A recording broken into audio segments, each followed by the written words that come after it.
I think we can start, right?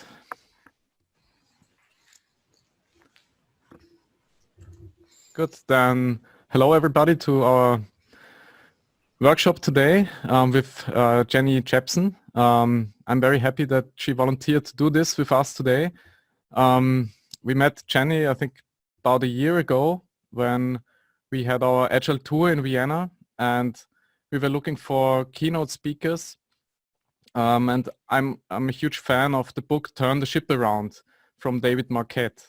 And I also wanted to do the intent-based leadership class. And actually David himself pointed us to Jenni, said, hey, she's in Denmark, she's cool. And Jenni also did the keynote at the Agile tour, and also we hosted the intent-based leadership class with her in Vienna, which was really great. Based on the book from David Marquette. And now we also work during this whole Corona lockdown with her husband, Ole, because he has extensive experience also with remote facilitation and so our contact was kept in that time, and I'm very happy to learn something today from you, Jenni, about feedback. Actually, I learned how to give feedback, but probably not how to ask for feedback. So I'm handing over to you and looking forward to this today. Great. Thank you, and thank you for having me, and thank you everybody for taking time out of your afternoon to be here. Before we sort of get going for real, I'd love to know where you're all sitting. So if you would write in the chat where you are. So maybe I should start, huh? I could do that.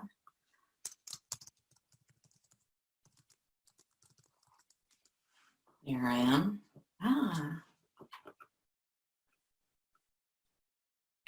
Great. So nice. Brother Aisha. Awesome. Cool. Thank you. In your living room, I love it.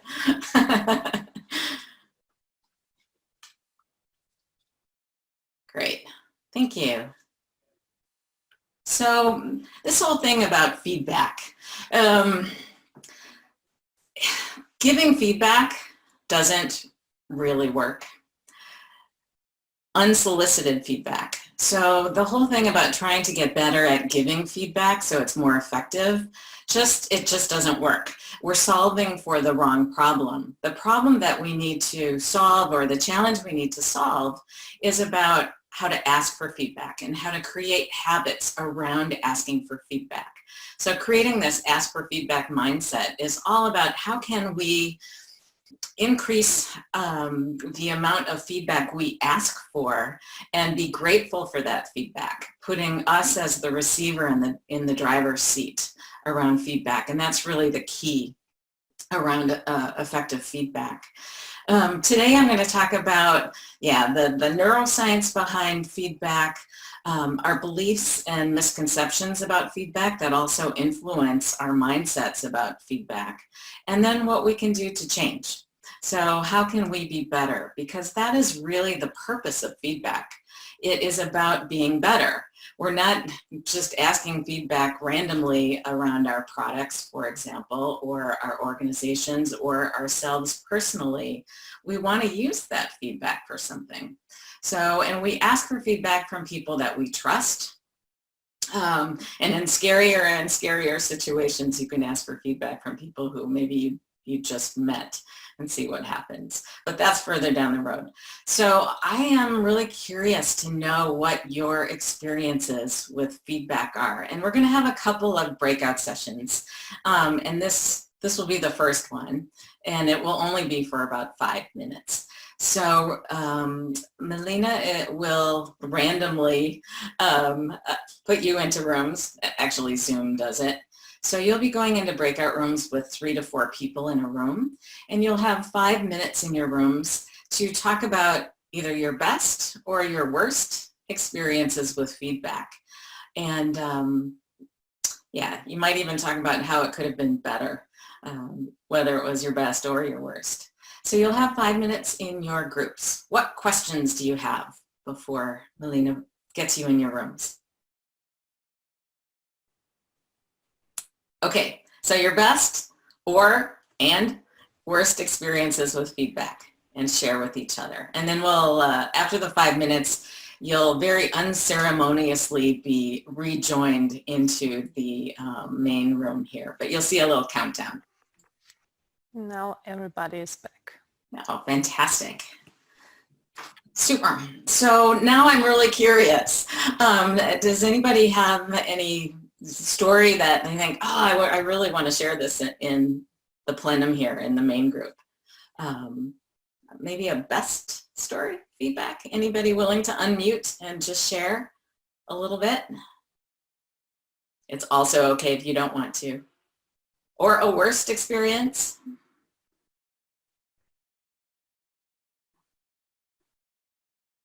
Then I start.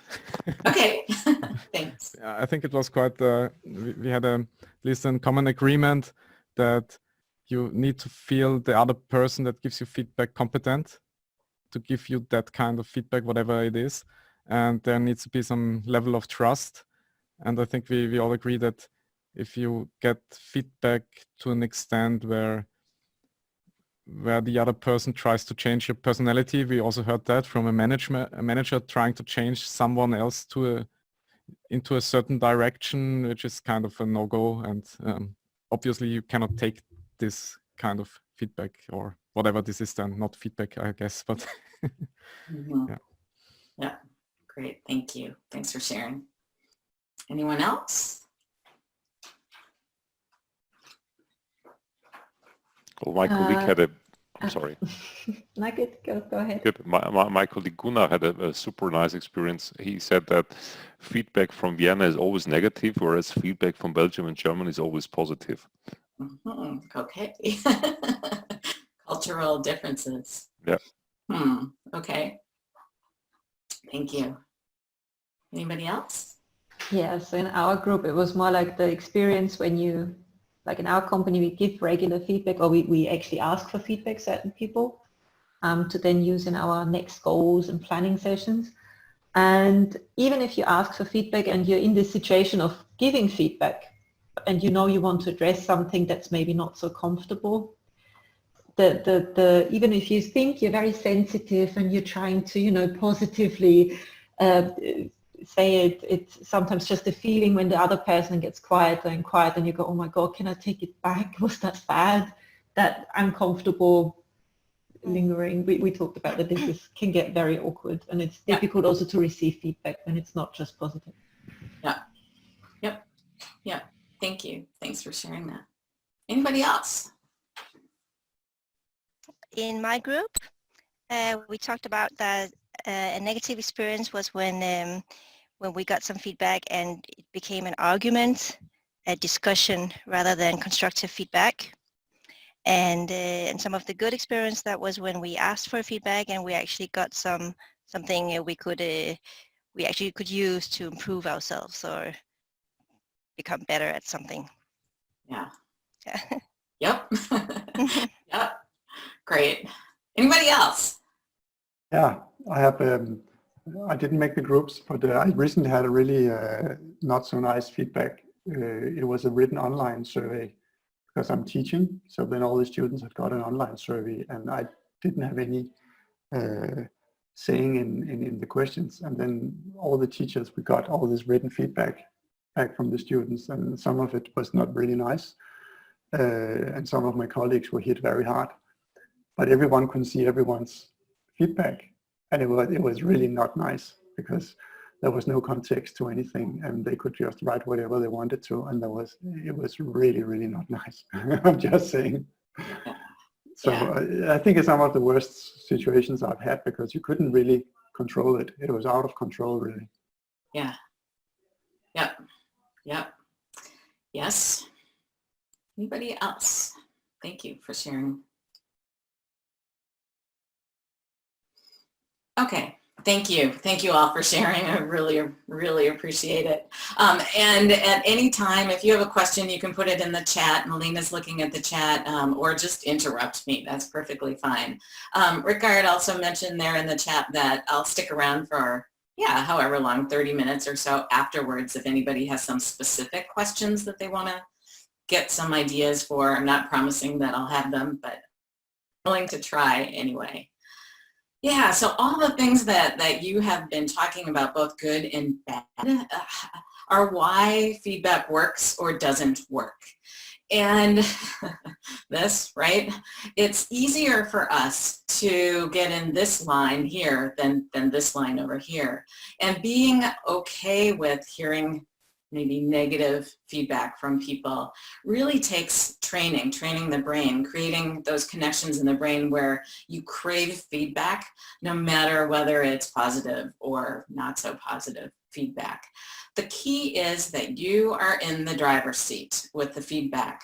What neuroscientists have found is just the phrase, "Can I give you some feedback?" puts people into the fight, flight, or freeze mode. So the amygdala, where our survival mechanisms are activated here, and it puts us into a threat state. So, sharing open feedback without context, getting it from a bunch of students who may or may not know, for example, is not a way to sort of get us into a thinking space. When our amygdalas are activated, we are just trying to survive the situation. So we're not thinking about, is this useful for me, or how can I learn from it? How can I be better? Instead, we're protecting ourselves.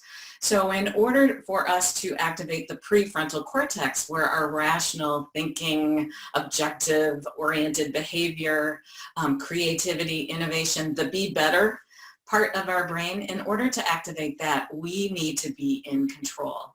So when we ask for feedback, we are in control of that feedback. And the funny thing is, when somebody gives you the feedback, their brains are actually getting dopamine released. So that's the reward neurotransmitter in the brain. And so if I'm telling my husband something, giving him some feedback that he has not asked for, I'm feeling better because I'm pointing out how he can be better, and I feel smarter.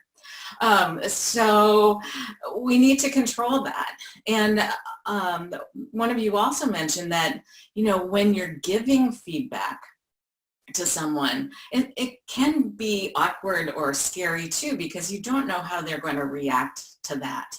So when anyone asks me for feedback, I always say, okay, what specific feedback is helpful for you?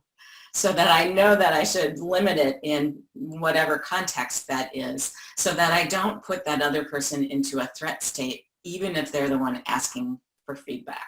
So, and I can tell you with my husband, I don't usually ask him that. I just give it full on, but he trusts me completely. At least I think so. So when you have that feedback relationship with someone that you trust, who you also know has the qualifications to give you feedback, then you don't need those kinds of filters, because you don't feel that same sense of threat. In the workplace, however, or in a situation where you're getting unsolicited feedback, or feedback as part of your performance reviews, it puts people into this scary or threat state. So what we want to do is deactivate the threat. And when we're in control, when we're in the driver's seat, we can do that. So that's why asking for feedback is more effective than giving the unsolicited feedback, and being very specific about how you ask for it and from whom. And the more people that you ask for feedback from, the broader perspective you'll get, the more you'll have to draw on to learn from, because some people might be right and some people may not be right about the feedback that they're giving you, but you're in the driver's seat. So I want to talk a little bit here about the beliefs and misconceptions about feedback. And for any of you that may have read this book by Marcus Buckingham and Ashley Goodell, there's a lot in here about these beliefs. So I have borrowed heavily from them.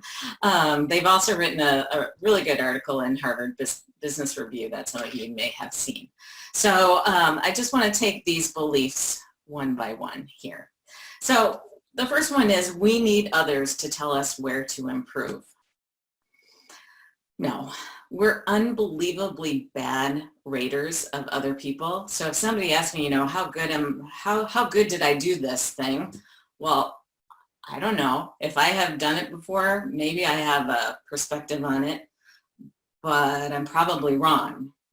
So, and the other thing here is that most of us probably have a pretty good idea of what we're not so great at or what we want to be even better at doing. We don't need someone else to point it out to us. I remember in a work situation where we had annual performance reviews, which are a total waste of time, by the way. The research behind that just says skip doing that. It actually causes more problems than good. In any case, I remember my boss saying to me, Jenny, you need to be more patient. You know, this has to be your improvement item.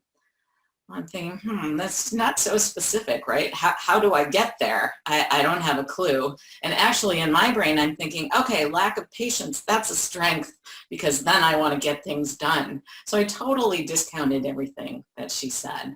So, and by the way, that is called egocentric discounting. So when we believe that the other person's opinion is really not at the level that our opinion is, we discount what they say. We don't value it. So know that that is also a mechanism in our brain to help us sort of push that feedback that we might be getting aside.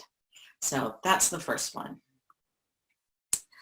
The next is that we should be teaching others the skills that they need to improve on, right? That we are the best teachers to help them learn things. So by pointing out their mistakes and showing how they can improve. Actually, if you think again about the amygdala and the threat state, when you point out somebody's mistake, there's this, well, maybe I'm generalizing here, but most people feel this sense of, oh, I can't believe I did that. So there's a little bit of protecting ourselves here. Oh, I did this. How embarrassing. I can't believe I did that. That puts us into our threat state. The amygdala, again, is activated. It's like, oh, I just need to get out of here or whatever.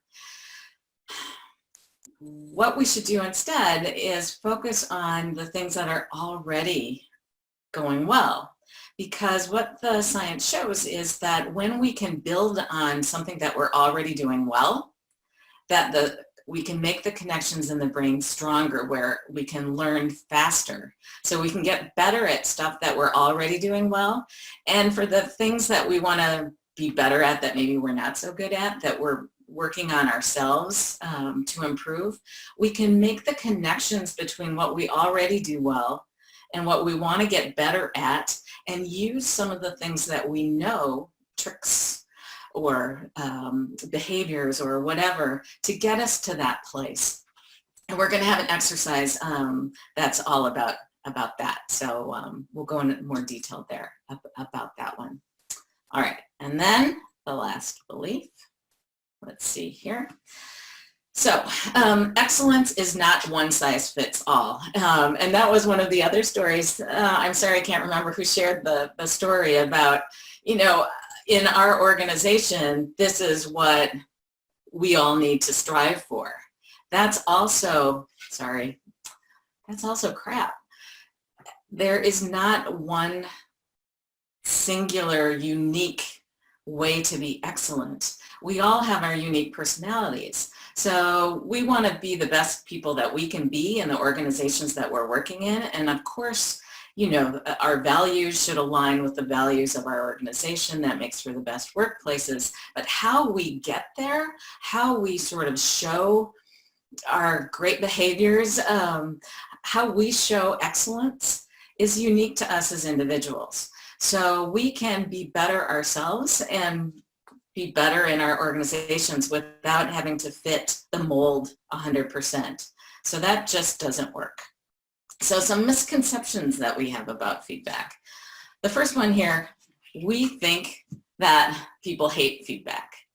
And actually, that is not true. When we're in the driver's seat, when we are in control of getting the feedback and what kind of feedback we get a dopamine rush. It's motivating. It's like, oh, okay, all right. All right. And even when the feedback is not what we would call positive or negative feedback, we can turn that around. we can feel that bit of pain and put some reflection time on that, and then that helps us progress. So I did a workshop, this was a few years ago now, at a conference, and the name of the workshop was called Flirting with Your Customers. And it was all about how to create connections with your stakeholders in order to get to value sooner.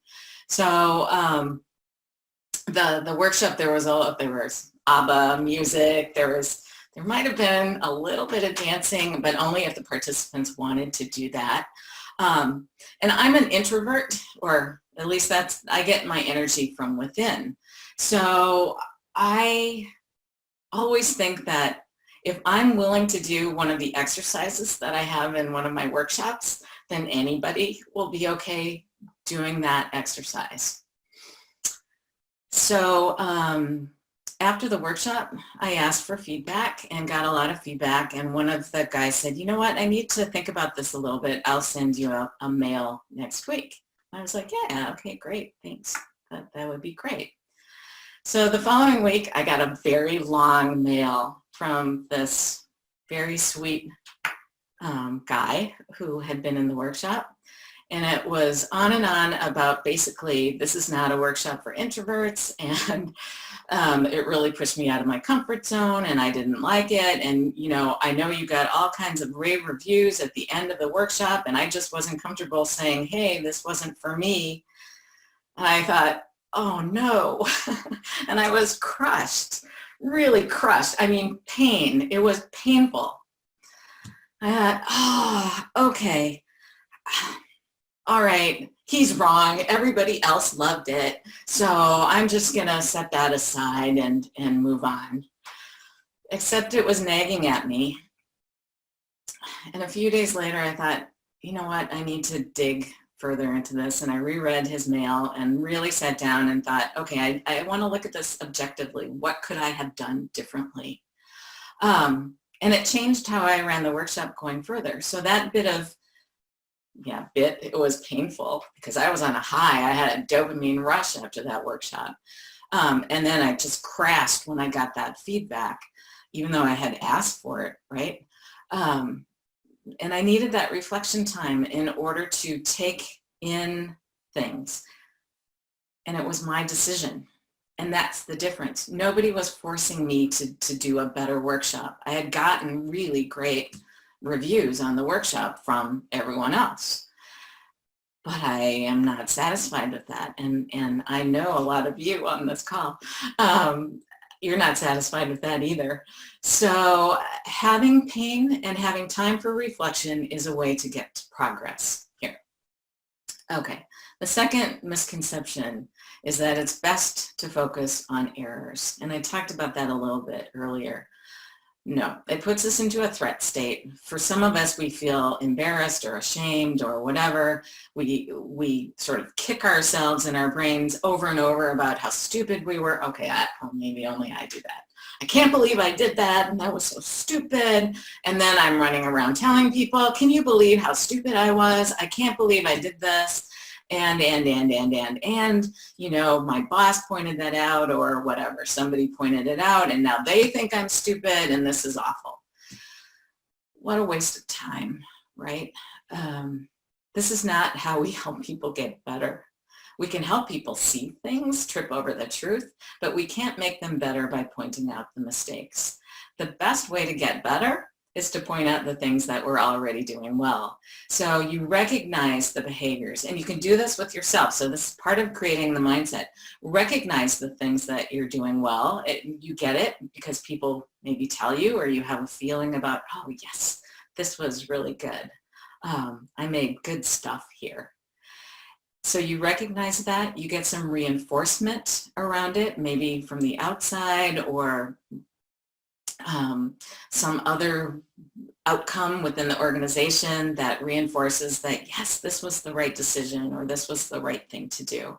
So you get that reinforcement and then you can refine it, right? So you can make it even better if you want to. Again, you're in the driver's seat. You decide if you want to or not.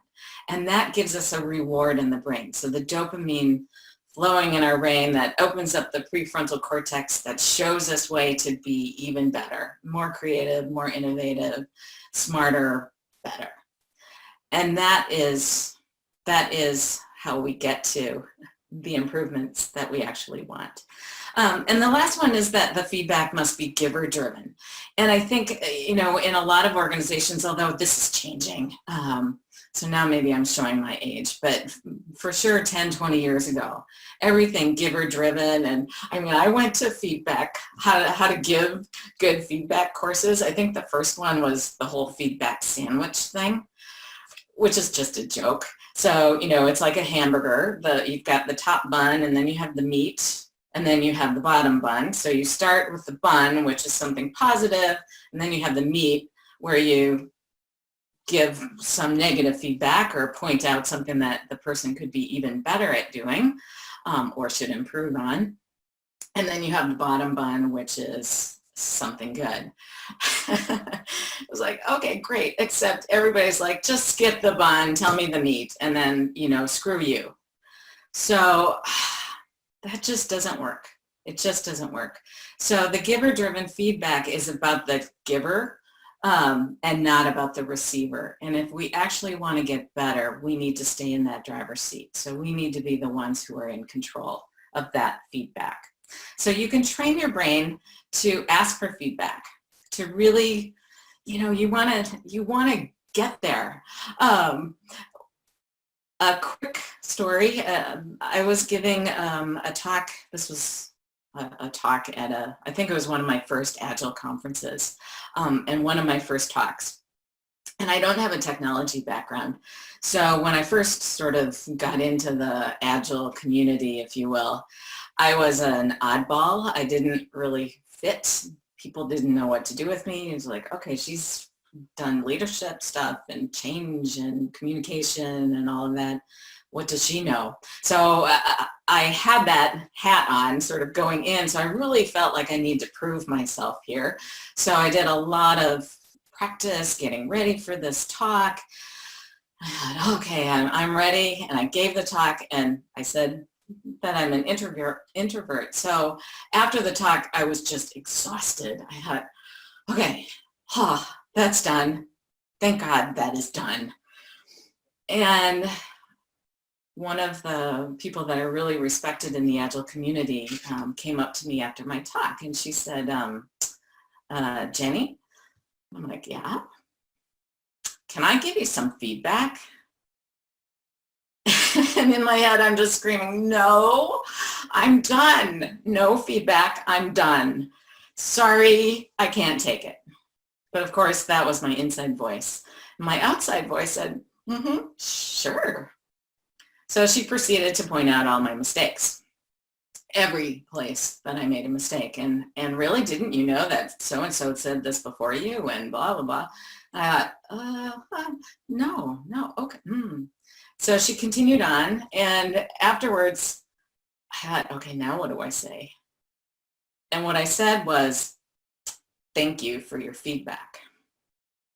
And I did not mean thank you for your feedback. Really, I didn't mean that. I won't say we're being recorded what I actually was thinking. Afterwards, I realized that, okay, I need to have some kind of a mechanism for myself, because I want to have feedback. And I know that even when I'm asking for feedback, I may not get the sort of positive reinforcement that I'm hoping for, right? The purpose of feedback is to get better. So I want to get the perspectives from people I ask, whether I trust them or if I don't trust them yet. I still want to get that feedback. So I knew that I needed to have some sort of mechanism to keep myself in the driver's seat. And my mechanism became, thank you for your feedback. And I realized after a few months of doing this that I actually was thankful. I was really grateful for the feedback. And I knew that I had the decision-making power here. I could take it and use it, or I could just say, yeah, okay, thanks, I'll move on. And that just changed how I thought about getting better. It changed my whole sort of mindset around feedback. And it became this powerful tool for me. to deal with unsolicited feedback also, and also the feedback that may have been challenging or continues to be challenging. So for me, that's been a really great tool. And the key here is in getting better, and when you're asking for that feedback, is that you need to sort of contrast between where you are now and where you want to be. And this is called mental contrasting. So getting some feedback and having some time to reflect on it to really, really make it work as a mechanism for improvement, we need to see where are we right now and how can we get to where we want to be in the future. So for me, I pretty much decided I didn't want to be more patient. I've gotten better with age, but it wasn't something for me personally that I felt like, oh, I really want to be better at this. It was somebody else who thought I should be better at that. I quit that job, by the way. So again, staying in the driver's seat and being able to see the difference from where you are now to where you want to be, and what are those obstacles and what are those steps to get there. And then taking advantage of the people around you, the smart people around you who can maybe give you some advice. You can say, hey, I want to be better at this. What have you experienced? What would your advice be to me? And again, you can choose to take the advice or not take the advice. But it is the way that we get better. This is what the neuroscience says, that we have this ability to contrast. But it's not sort of this daydreaming about, oh, I want to be better at whatever that is. We actually have to sort of cognitively look at what the steps are and really think about where we are now and how we want to get to where we want to be in the future. So, yeah. Are there some, I see the chat kind of scrolling up here and I'm talking away. Are there questions that have come up that I have missed?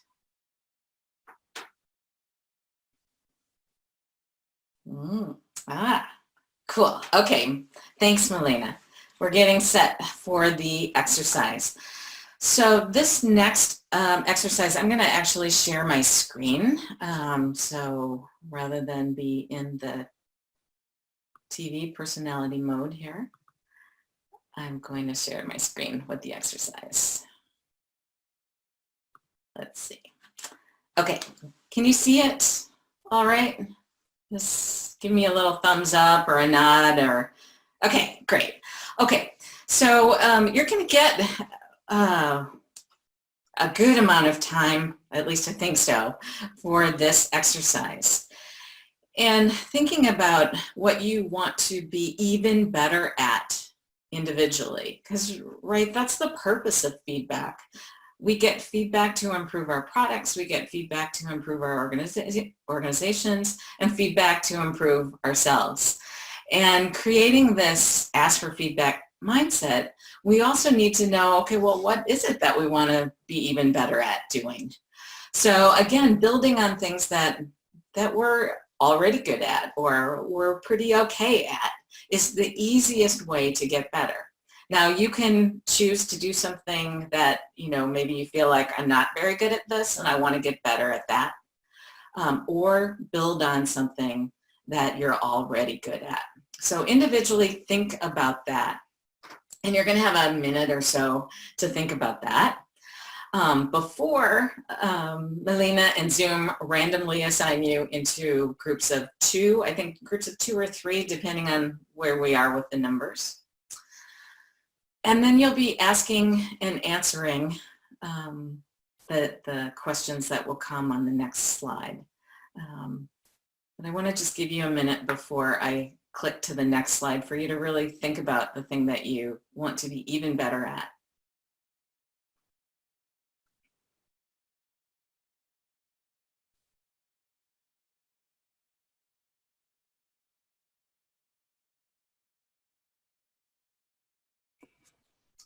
Okay. So in your rooms, you will be asking and then answering these same questions. So my intention is that you're in groups of 2, if it's possible, depending on the numbers, and that you get 15 minutes each. So the first 15 minutes, one of you will ask and the other will answer these questions. And then after 15 minutes, you'll switch. And Melina will write in the broadcast chat when the 15 minutes are up so that you can switch to the other person. And if you happen to be in a room of 3, then 10 minute, 10 minute, 10 minute. So I hope that's okay. And these are the questions. So looking at where you are in the present, what are 3 things that are working for you right now? And then the past, when you had a problem about that improvement item, what did you do that worked? And then the future, what do you already know you need to do and what do you already know works in this situation? So the intent with this exercise is to go deeper into the mental contrasting part. So that's where we get the benefit of the feedback, if you will. And it's through those benefits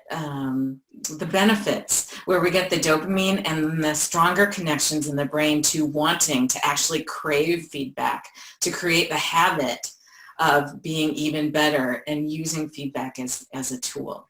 So this exercise focuses on these questions that you'll be asking and then answering. What are your questions about the exercise before you get randomly assigned into your rooms? What are your questions?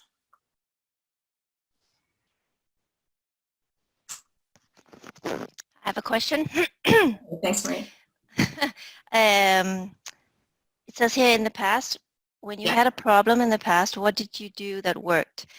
Isn't that very similar or connected to the last question? What do you already know works in this situation?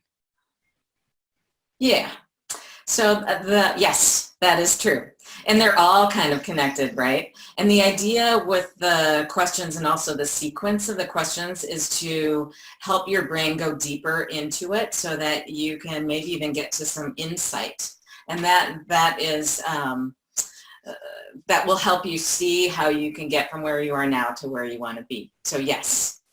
Okay. Great question. Thank you. Okay. Yeah. What other questions do you have about the exercise? I also have a quick question. So it's like I have my one thing that I want to become better at, and then the others just ask me these questions and I answer them for myself, or no. So but they answer what they did. Nope. So they will interview you. So you'll be the one answering if they're asking you these questions. So my suggestion is turn on your videos in the breakout room so that you can see each other and it feels more like a real conversation.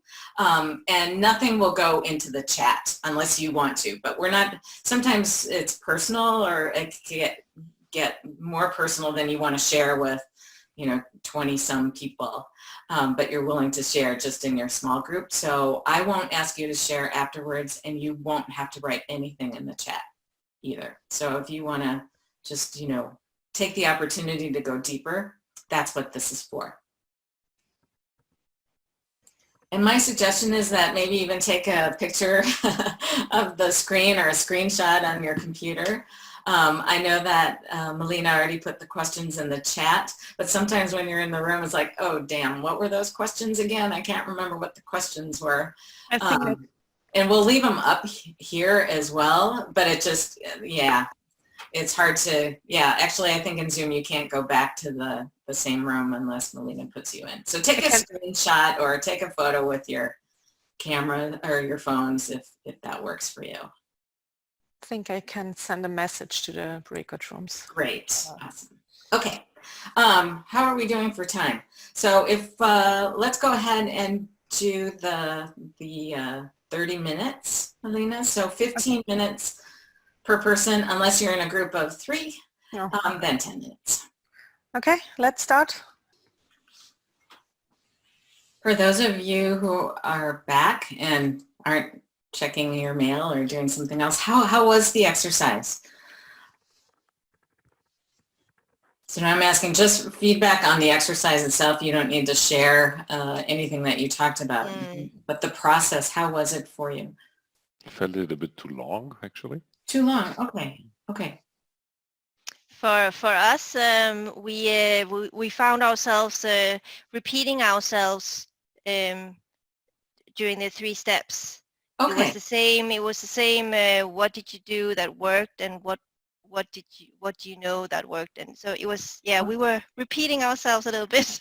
Okay. We didn't know how to elaborate or. Okay. Yeah. Okay. Okay. That's good feedback. Thank you. Yeah. Thank you. While we're waiting, I can tell a story if you want. Yeah. Yes. One of my feedback, I should have known better stories. I was working in with the leadership team, and their boss, sort of higher up in the organization, and this leadership team was like, Jenny, you need to tell Robert that what he's doing doesn't work, and point out all the stuff that he was doing wrong, and you need to give him this feedback because none of us can give him that feedback. You're the consultant. You need to tell him. And I was like, yeah, that doesn't work unless he's asking for feedback. And they're like, no, but he needs to know, otherwise nothing will ever change, and you're here to make change, and so you need to tell him. And they convinced me against, I guess, my better judgment. I knew better, but I thought, all right, well, let's see what happens. So I had a talk with Robert, and it was about other stuff.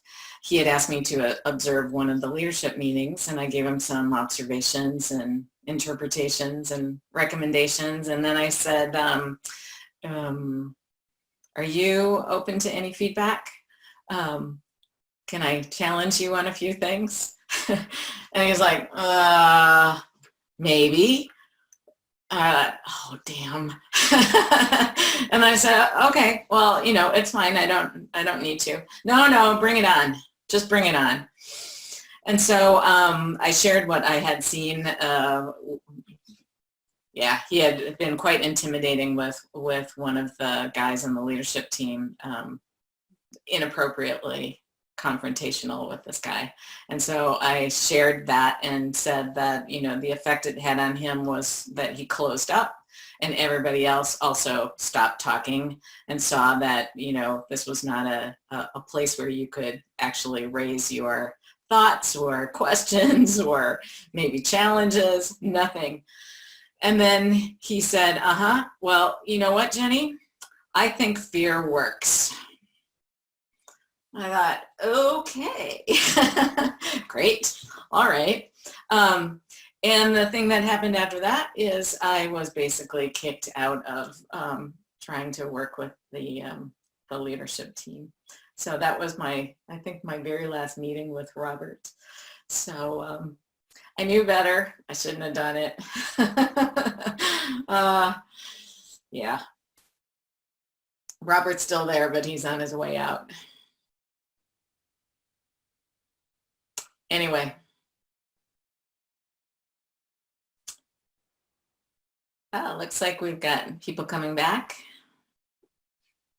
I think it's 17, yeah.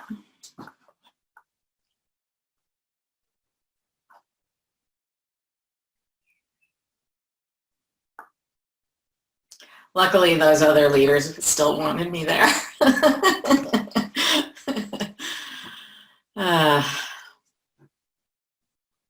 Everything's a learning opportunity.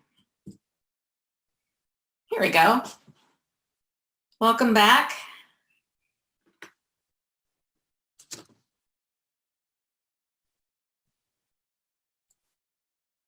Cool.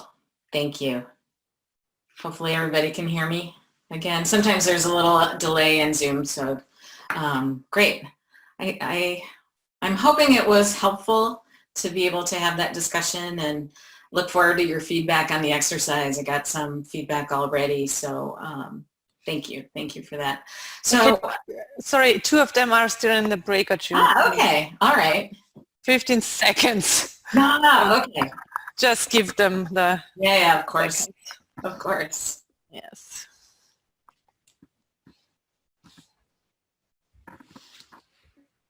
Okay. Okay. Oh, awesome. Yes. Welcome back. Welcome back, everybody. Thank you. And look forward to your feedback on the exercise too. So we can make it, I can make it even better the next time. So high performers ask for feedback at least 2 to 3 times a week. That's what, again, that's what the research shows, that people who are sort of star performers in organizations are asking for feedback 2 to 3 times a week. And in order to create that mindset, that ask for feedback mindset, we need to get in the habit of asking for it. And in the beginning, it's not always very nice. So my recommendation in order to build the connection in the brain, the positive connection associated with getting feedback or asking for feedback, is to start by asking specifically, give me feedback on what you liked, basically. So what can I build on? What did I do in that meeting or in that planning session or whatever that you thought really went well? And just get feedback there. So that's it. And until you feel like, okay, now I've heard enough good stuff, I'm ready to go to the next step. And that next step is to ask for specific feedback on something in your workshop or in your whatever sessions that you're doing, sharing sessions. So it could be, I would love it if you would give me some specific feedback on how I presented the goal in the workshop that we were just in. Or please give me some feedback on sort of how much time I talked compared to other people talking in the meeting, for example, if you're trying to work on getting better at listening, for example. So very specific feedback. And then after that, then you can be a little, less specific if you want to and say, you know, I would like some feedback on where you think I should refocus. What do you see are my opportunities to be even better at? What are those things that I could do? Where should I refocus? And then after that, so ask those refocus questions from people that you trust. So your partners, your very close colleagues, so that the threat state, that feeling of wanting to fight them or run away or whatever goes down.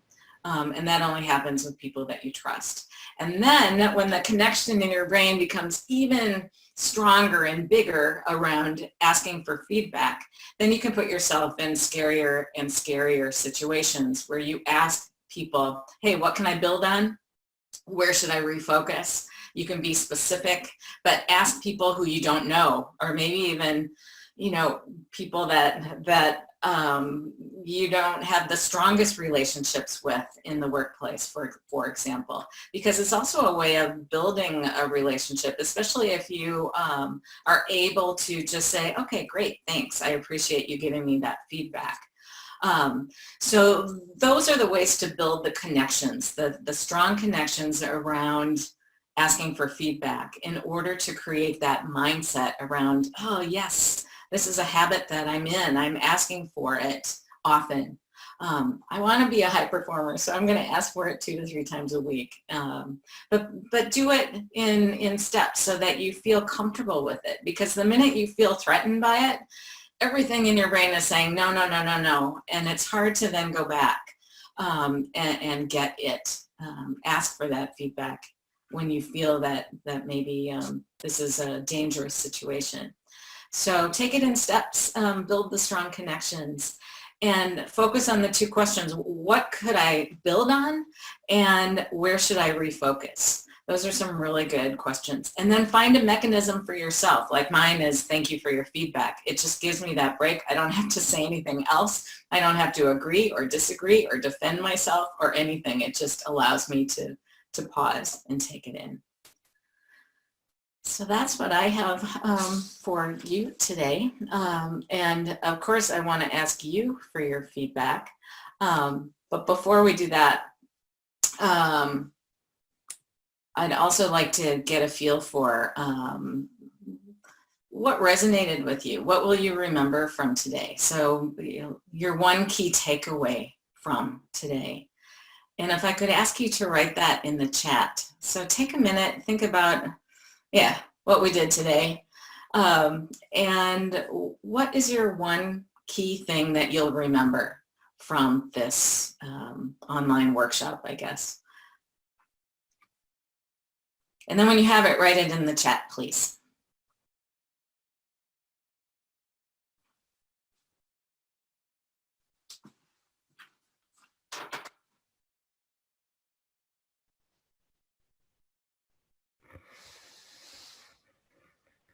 Yeah, cool.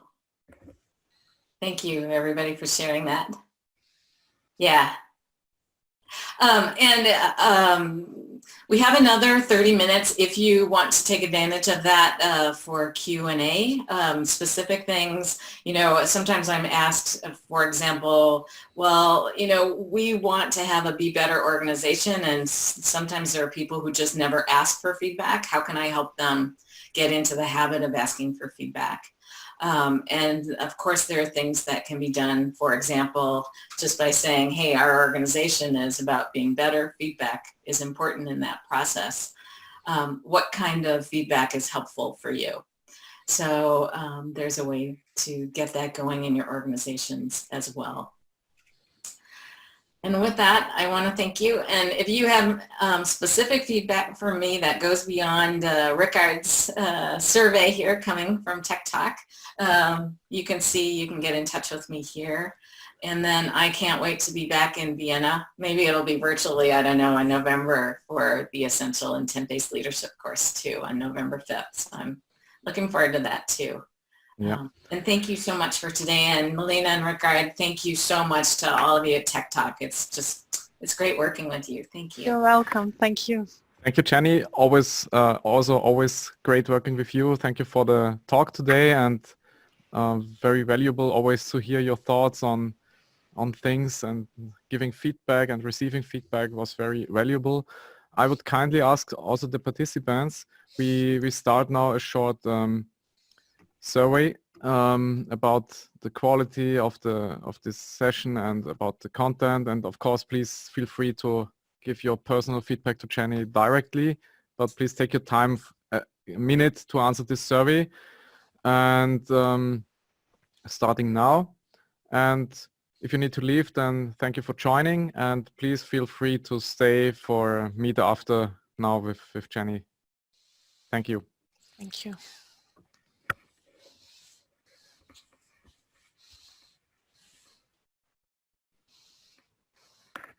And if you haven't done so, read Turn the Ship Around.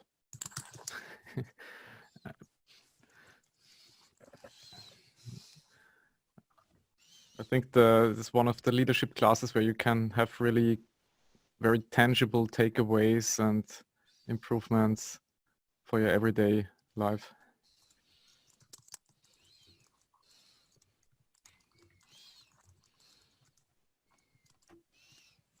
Can I go with a question now?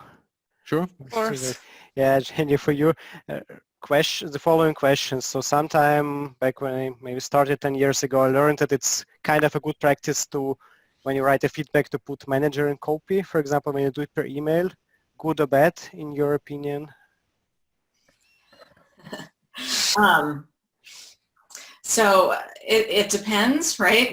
If they have a really great relationship with the manager, and that's sort of how it's done in the organization, then it doesn't activate the threat. But otherwise, I think copying the manager activates our amygdalas. It's like, oh, now you're exposing me to the whole organization and I hate you for doing that. Well, that might be a little extreme.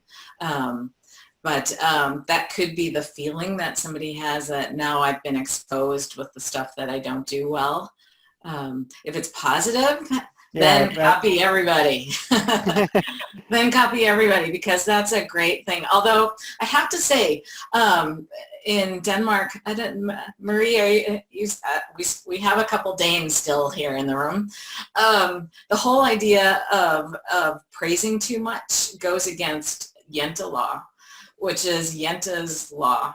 And Jente was this Norwegian guy, basically, who wrote a book, and in there were some principles of how you should conduct your life. And one of the things was, don't pretend you're any better than anyone else, because you're not. So there's this culture of sort of not wanting to promote yourself in any way, at least that I have experienced here. And, Americans, totally the opposite, right? We're running around saying how great we are when actually we're not that great. So I've had some experiences where people are like, oh, don't, tell the world that you really love this too much because it makes people uncomfortable or it doesn't feel right or whatever. So know that there are also cultural differences there. I don't know. And yeah, and what about your take on the in companies, or especially big companies, there are those appreciation tools, right? So where you can recognize your colleagues, and also sometimes with some monetary advantage based on that. So what's your attitude towards it? Is it working? Is it worth it? Or is it creating some negative impact? Yeah. So it's a little like getting likes on Facebook or Twitter. Sometimes it becomes a popularity contest, and it's not actually anchored in what the meaning is behind it. And the other is, one of the things that I said early on is that we're not very good at rating how good someone else is at something. So we see it through our lenses, and we might be wrong.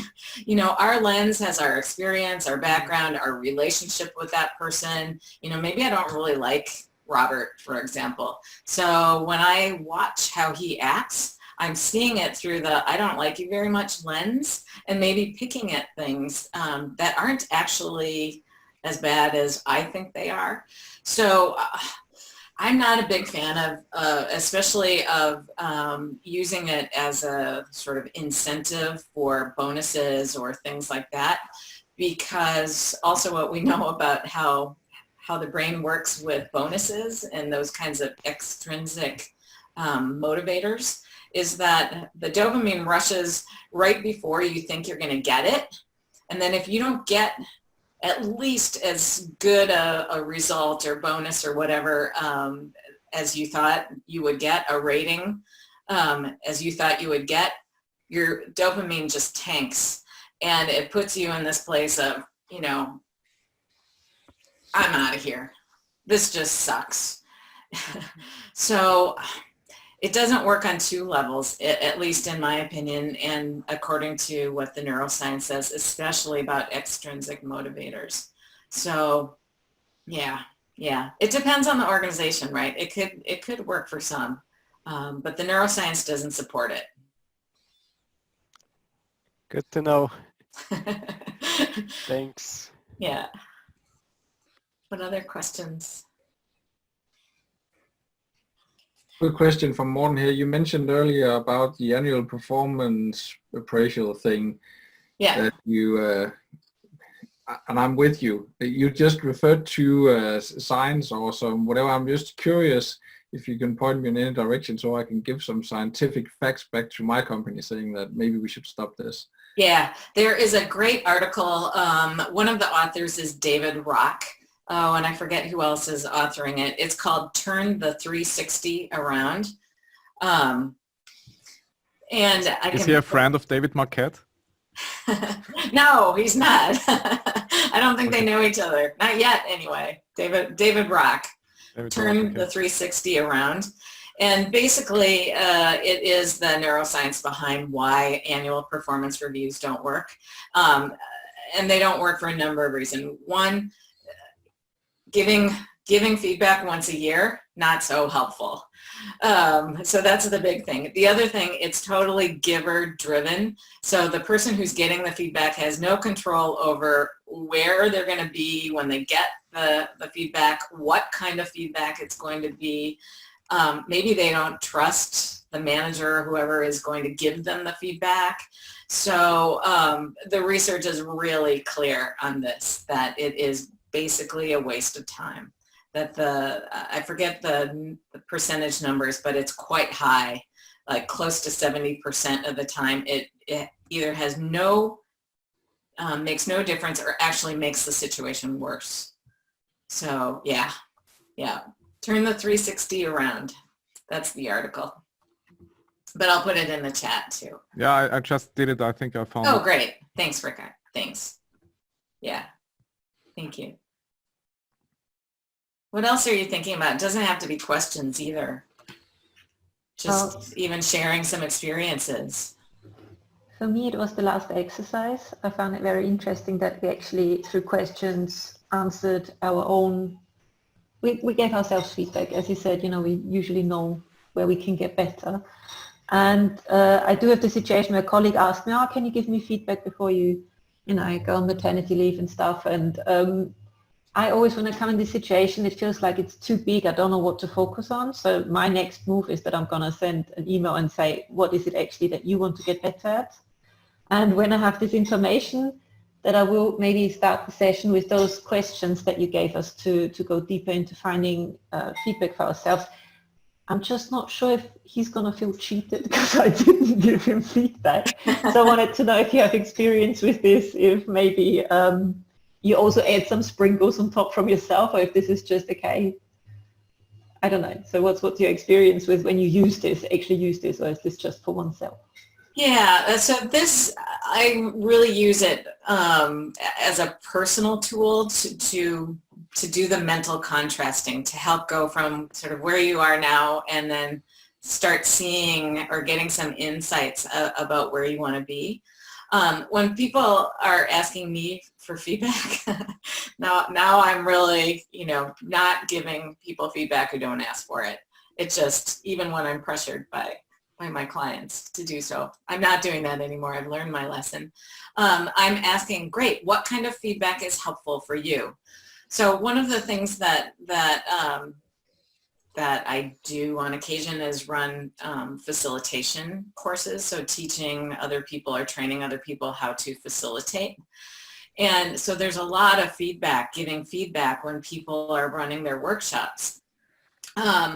And a technique from the Agile world is called the perfection game, and it's what I like and what could I do to make it perfect. Those are the two questions.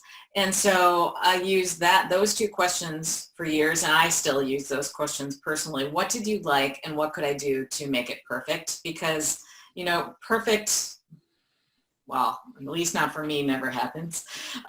So it feels like, okay, just add it on, and it feels less threatening to ask a question in that way.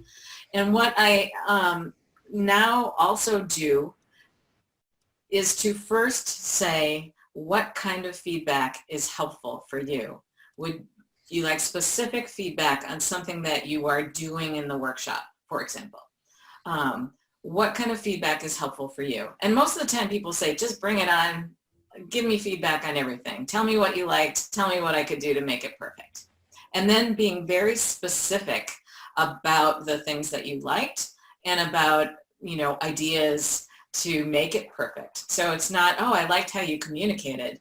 No, I liked how you gave eye contact to everybody in the room and kept your mouth shut and just listened to what people had to say, and you asked them questions. That's very specific feedback about what you liked. Giving specific feedback about how to make something perfect or what to do, how to do something even better. Again, give ideas. Hey, I have done this. It has worked for me. When I have been doing online workshops, what's worked for me is that I look at the little green light so that I feel like I'm making a connection with people. And so you're not saying, I think you should. Instead, you're saying, what has worked for me, or what has worked for a friend of mine, or what I heard worked for another colleague. So very specific to the situation. And again, it's all about eliminating or minimizing threat so that people aren't feeling either shamed or afraid or wanting to defend sort of where they're at. Now, yeah, blah, blah, blah. Thank you. That was very helpful. Thanks, Sophie. Jenny, one One thing I realize sometimes when we are, as agile coaches, probably many Scrum Masters have the same thing. You work with teams and there's always this one guy, or he's the troublemaker, or not following the rules, or doing whatever he or she wants to do, and nobody really talks openly about it. It's kind of stopping the team, and line managers are refusing to talk openly. They even said, we asked the question, who could talk to this person, and to whom he would listen. And they mentioned the board member, and then laughed and said, but probably he also win the argument against the board member. So the question is basically, probably this person would never ask for feedback, but you somehow should address it in a way to be direct, and also, how would you address it? I mean, of course, there are situations where, something can't be solved in the team. So this is why in Agile, having those retrospectives after every sprint or as part of every sprint is so important, because it gets people in the habit of both asking for and giving feedback in a way that feels safe, if you will, because it's in the context of we're getting better as a team. So that is a tool to use to get people in the habit of feedback. And of course, there are people who, through no fault of their own, but based on they've been punished or shamed or embarrassed or something in their past, where they feel like, I'm not confident getting this feedback. I'm not comfortable getting this feedback. And so it's hard to ask for it then. And yes, I have also worked with teams who have had members who, are fighting everything and are disruptive to the team, and the team itself has not been able to solve it. The Scrum Masters or team leads or line managers or whatever also can't have the conversation. And what I do is three things. One, I give my observations to the person.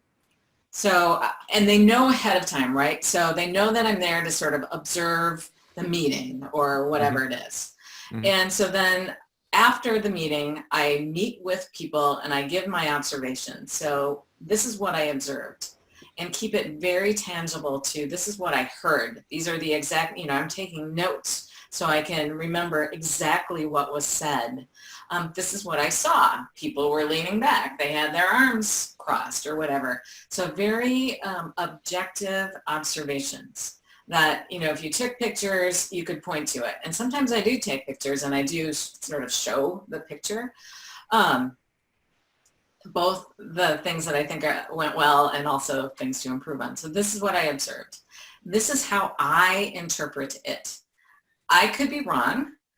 This is how I interpret it. These are the reactions that I saw from, Lada in the meeting, and my interpretation of that is she thinks you're a jerk. That is the interpretation. And in fact, maybe Lada even said that. So that could be an observation as well. And showing that there are consequences to the behavior, and then asking, hey, what are you thinking now? Can I give you some recommendations? Would you like some ideas? Do you want to work on this? And if it's something that they don't want to work on, I mean, in the end, we're running businesses and we're not a psychological center. So there have to be these norms. Of course, I don't think we should throw anybody sort of under the bus and leave them to suffer. I don't believe in that at all. I believe in creating spaces where people do their best thinking. And to do that, we need to make it feel safe for people to ask for feedback. So sometimes I'll, if I can use it, the whole thing about the science that high performers ask for feedback 2 to 3 times a week, and we want to be a high performing team. So how are we going to do this as a team? And then take baby steps with it. So as a team, come up with it. And then, okay, how are we going to sort of remind each other to ask for feedback? What are we going to do? Oh, we're going to have a jar or something with candy or whatever, and every time we ask for feedback, we take a candy out of there or whatever it is. So you can gamify it in some way. I mean, you guys are smarter than me. You could even do a little feedback app or something, and then, you know, you reach a certain point and then you all go out for beer and pizza or something. So you can make it feel safe for people and focus on the positive stuff.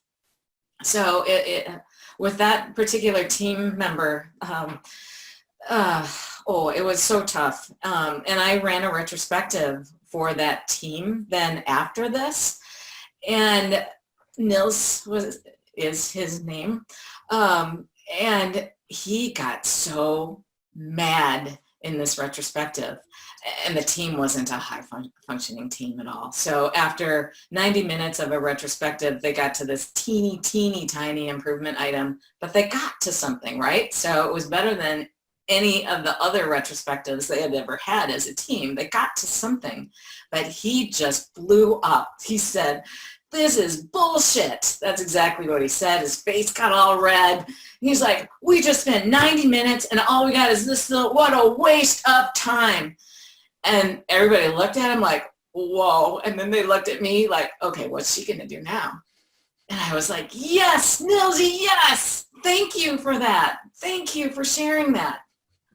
Unfortunately, Nils still wasn't feeling safe enough. And he left the meeting, and then afterwards I talked to him. I said, seriously, I think it was awesome that you said that, because it could be that several other people were thinking the same thing and we're not sort of bringing it up. So thank you for doing that.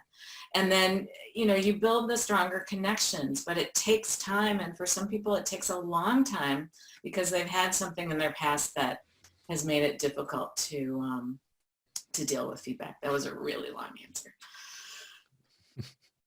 I hope it was answering the question. Yeah. So baby steps and building the connections. And, you know, you need to decide if it's worth the effort or not, because it does take a lot of time. I mean, my takeaway is to like share observations, which is actually also good for me, because I'm also in that role to share observations and without judging. Yeah, great. Thank you. I would have a question too. Great.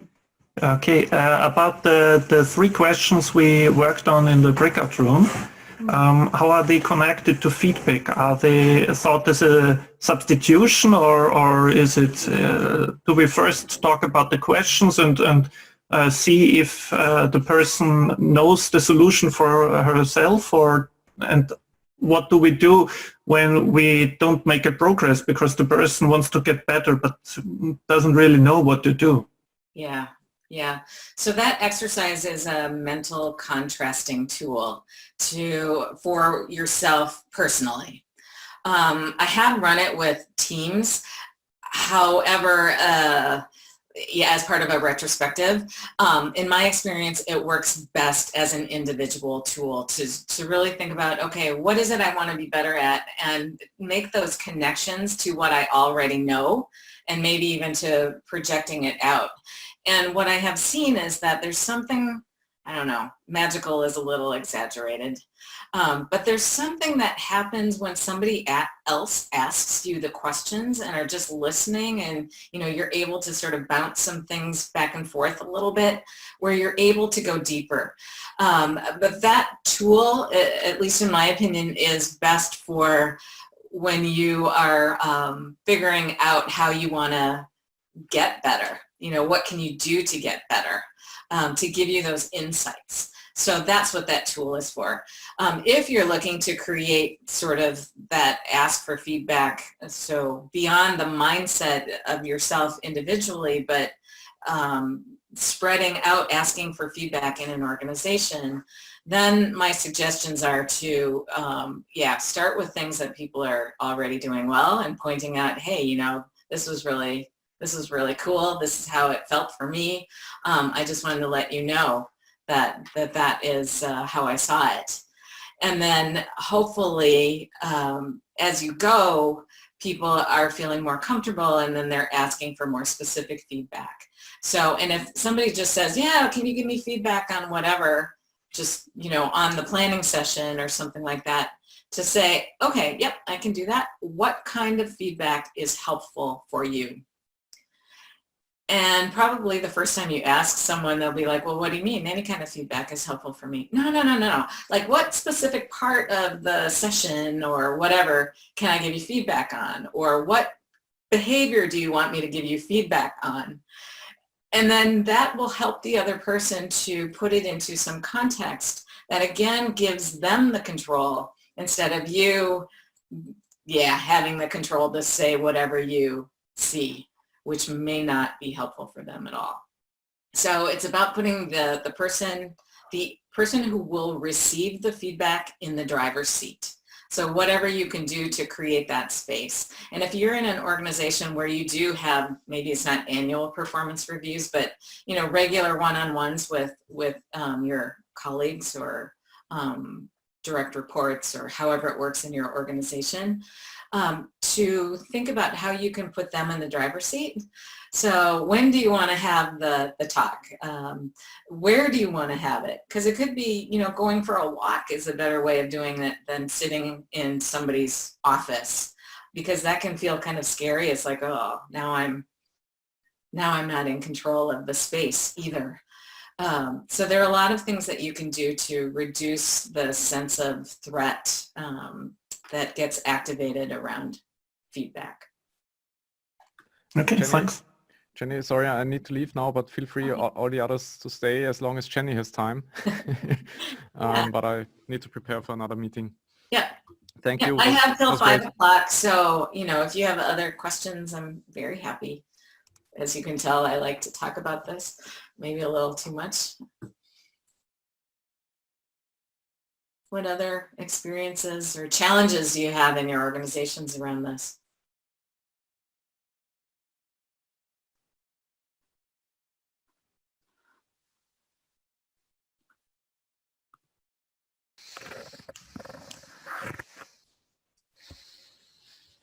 No more questions. Okay. Great. Thank you. Thank you, everybody. And thanks for sticking around, and thanks for your feedback. And also, the questions that you asked me helped me be better. So thank you. Thank you so much for sticking around. Thank you, Jenny, and thank you, everybody, for taking place here, participating. Thanks so much, Melina. Big applause to you too for organizing everything.